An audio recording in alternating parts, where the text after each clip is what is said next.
Hello there, and welcome to 10 advanced tips and tricks about base building in Rimworld. In this video, I got the bigger picture in mind. Not where you build which element of your base, which part of your base goes where best. It's more about where to build your base, how to build your base, and what things are repeating no matter what kind of base you build. So I hope this will help you out, and let's get started with number one, probably one of the most important things: where do you build your base? So the location is, to me, always a natural selection of geography. So in this scenario, I saw this natural formation of water here, and I just knew that I would be using this somehow. So the plan derived here to choose to select this area here because I had here a natural cave where I was able to build something. So pre-existing structures that you can't just claim that happen to be in the area where you want to build are just the best. And after that, I decided to expand my operations over these areas. So the best locations for your base are always somewhat centric, because the map borders are really where problems are coming in, always. And you preferably want to build somewhere where the geography of the map does something good for you. So for example, here I had it very, very easy to build with very few walls a safe box where my base can be in. I usually like to locate areas where I can get myself walled in with little to no effort. It really depends on the base style. If you're living in the plains, these things cannot be applied at all, and then you can safely move on to number two, locating the entrance and the exit of your base. This is one of the most crucial areas of any base, and a few thoughts about that. Always use some terrain advantage if you have any for that. For example, here I haven't done any shenanigans with the water yet, but I have thought that in the longer run, when my base expands, I want to use this water here to force my enemies to walk through it and do some shooting gallery alongside. I haven't figured it out fully, but the point is the same. When you see some area that forces the enemy to walk in a certain way or funnels the enemy in a short area, sometimes maps do very narrow caves, like here, this area, it's very excellent for trapping. Whatever you do, the entrance is best located where, again, the terrain already does something for you. The less terrain features, the less this is applicable. Then the most interesting question you must ask yourself is, in which direction do you want to have your traffic happening, and where will the base be aligned? In all honesty, the less geographic features your map has, the more challenging your base building will be in terms of staying safe, but it also gives you the most freedom because you don't need to manipulate the terrain too much. Moving on to number three, only claim what you can protect. It would be easy for me now to draw walls here everywhere and to say, that's mine, and start building there. But there would be one problem in a very short period of time. I wouldn't have right now the manpower to defend that if something would be attacking there. Raiders of all sorts love to kill your livestock, bash down precious electronics, and all of these things. Building your base and expanding your base too far out because you want to achieve some land claim that would be useful right now, always ask yourself, am I able to defend that? I mean, it's also always a question of the difficulty level that you play. If you're playing in a very low difficulty level, none of these things obviously apply, but I'm always looking from a 100% standard run difficulty perspective here, and in that that's the reason why I keep things here so compact, because I want to be able to defend whatever might be intruding here. And I've been going really well with that strategy, and I've been constantly falling on my face when I was ignoring that out of some random brain fart. Number four, defensive walls.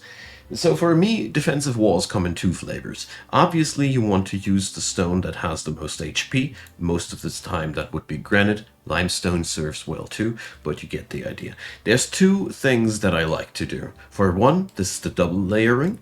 I like to use this against breaching raiders.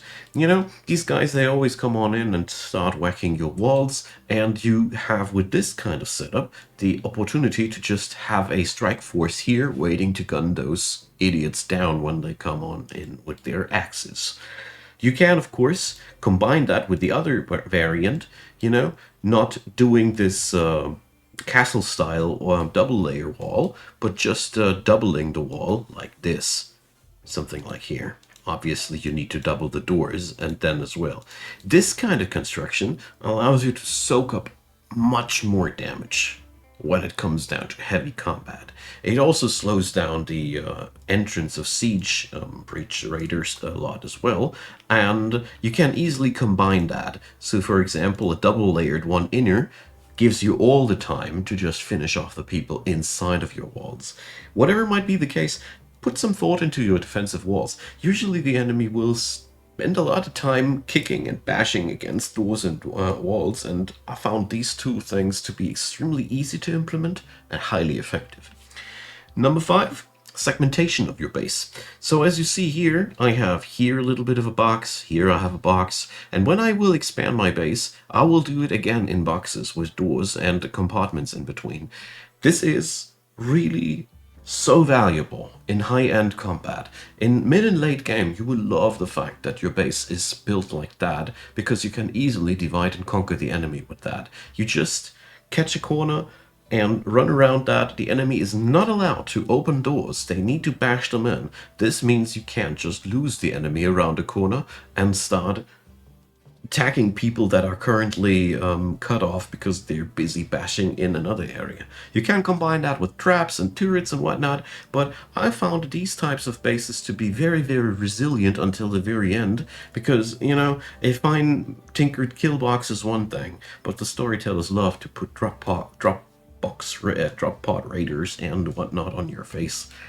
You never are safe from these things, and a segmented base always has been easier to defend for me in my experience.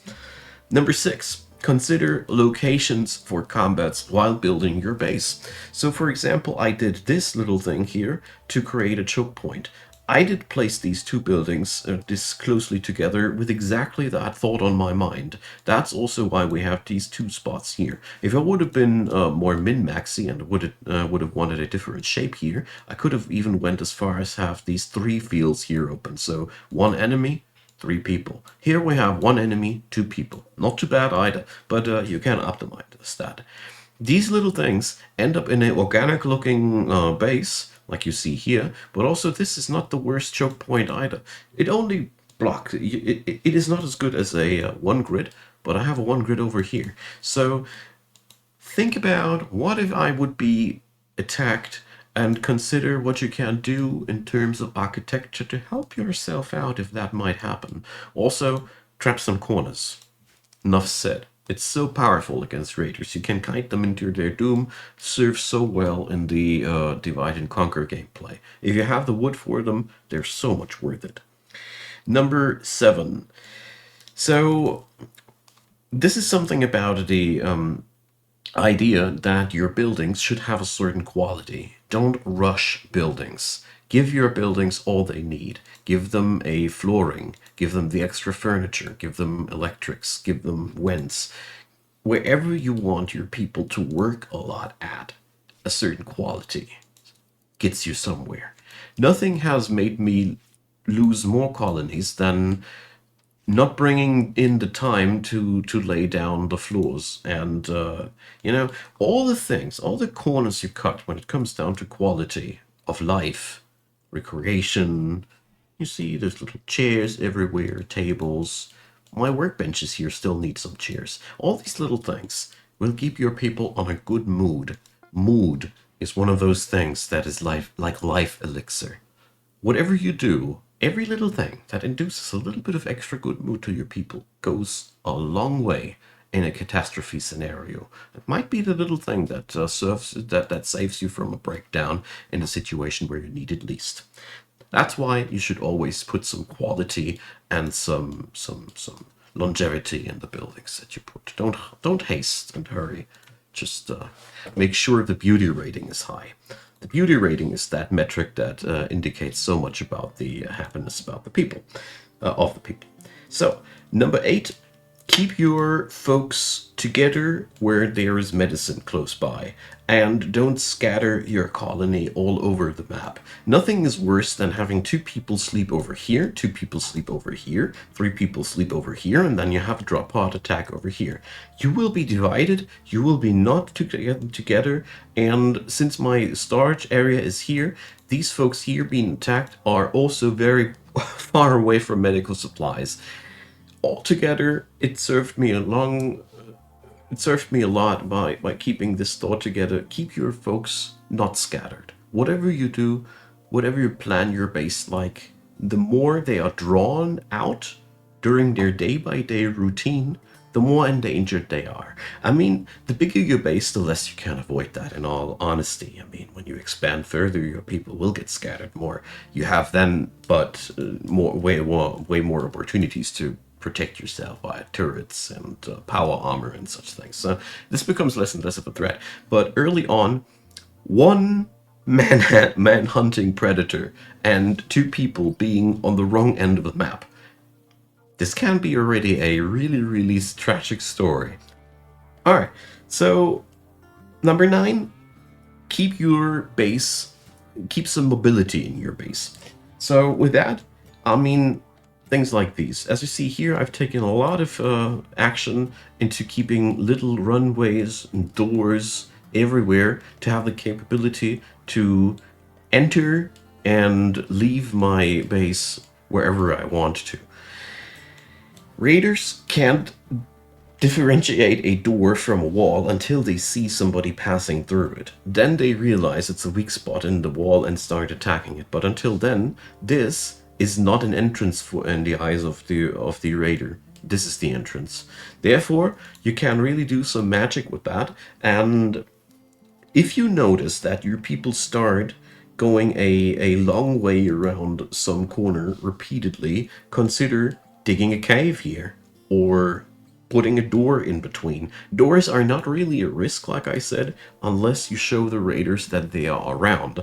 But the mobility inside your base is so important to keep work routines compact and keep your people again close by together, and the capability to rush into the base if necessary quickly. All these things really help out a lot. And number 10, really important when it comes down to base building, do only one project at a time. Since Rimworld is a game that has no priority system, this means when I do place a bajillion of work orders, I have no function to tell the game which part of my building plan is more important than the other. We can't do something like here with storages where we have a priority system. Therefore, if you do too many projects at once, your workforce will get scattered and you will have the feeling as if nothing ever gets done.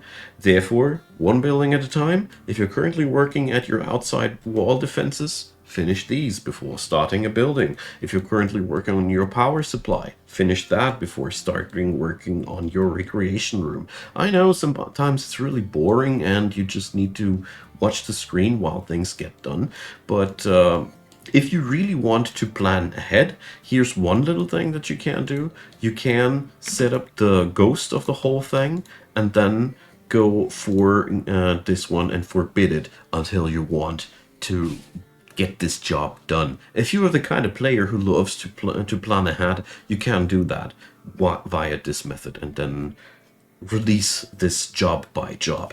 But if you just plaster down the jobs, this is really, I've been getting myself into such big predicaments by just placing down too many work orders. You know, most of the things in my lists come from my own wrongdoings. Therefore, I hope it helps you out. Leave me your comments down below what you think about it. There's surely more to be said, and I'm all eager to hear what your thoughts about base building would be. You know, I always keep learning about this game no matter how long I play it, and it's always nice to have an exchange. Leave a thumbs up, consider subscribing, and if you feel like my work is worth a dime to you, feel free to join the YouTube membership thingy or check out the links in the description box. There's a few.